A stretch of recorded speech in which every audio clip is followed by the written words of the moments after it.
Hello, good morning students. Welcome to my channel. Today in this class we are going to do exercises and question answers of chapter 3, The Tug of War of your book Communicate with Cambridge. Let's start with exercise A. This is given on page number 36. Choose the right options to complete these sentences. One sentence is given and four options are given. You have to tick on the correct option.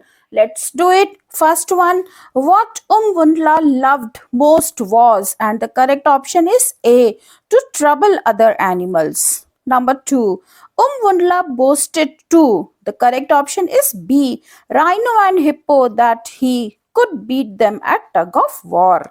Number 3, Wundla tied, and the option is B, rhino's leg to hippos.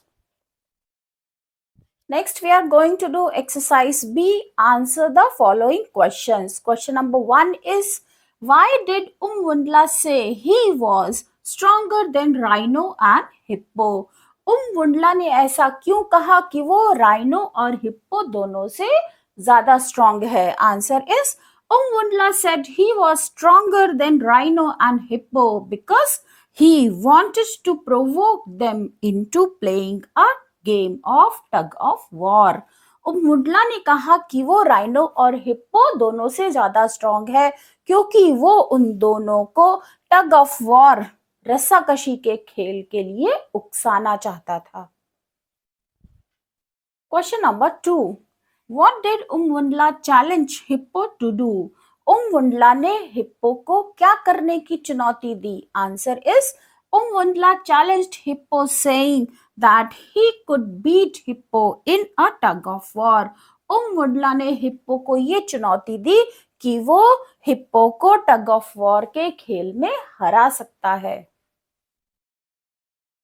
Question number 3, what did Wundla do with a great pretense of concern? What had he done to Rhino just before this?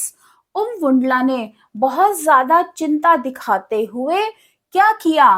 And what he had done to Rhino just before this, इसके पहले उसने Rhino के साथ क्या किया था? Answer is, Wundla pretended to remove red ants from the Rhino's ear. Wundla ने ऐसा दिखावा किया कि वो राइनो के कान से रेड एंड्स लाल चींटियां निकाल रहा है। He himself had dropped those ants in Rhino's ear a little while ago. जबकि थोड़ा पहले उसने खुद ही वो चींटियां राइनो के कान में डाली थी। Question number 4, how did the tug of war begin? Tug of war की शुरुआत कैसे हुई? Answer is, when the red ants started biting Rhino inside his ear, he charged.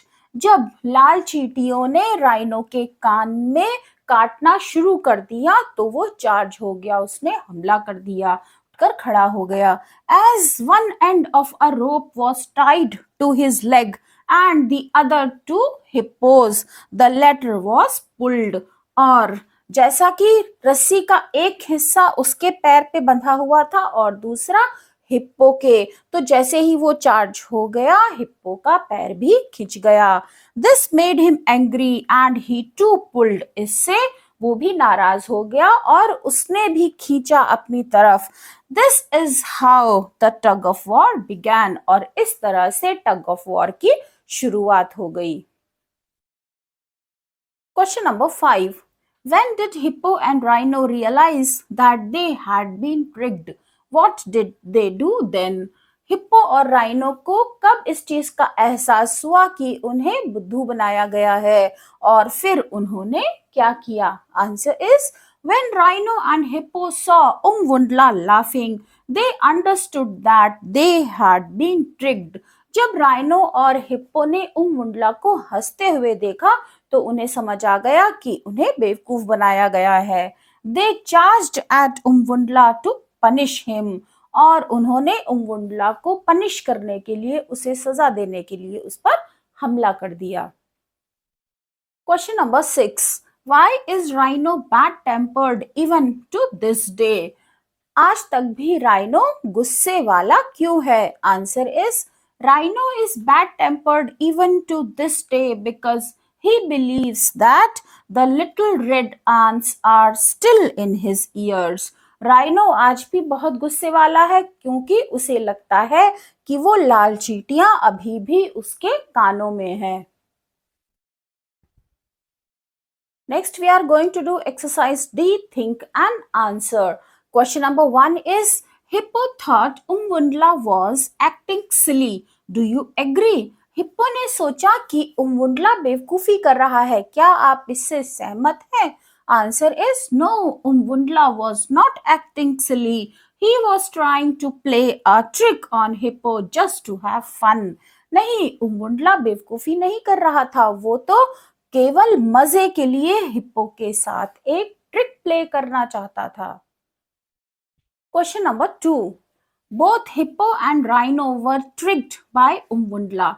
What does this tell us about them? दोनों hippo और rhino दोनों को उमवुंडला ने बेवकूफ बनाया था. ये उनके बारे में क्या बताता है? Answer is Umwundla was able to trick rhino and hippo. This tells us that both hippo and rhino were foolish and could not see through the trick of a small hare.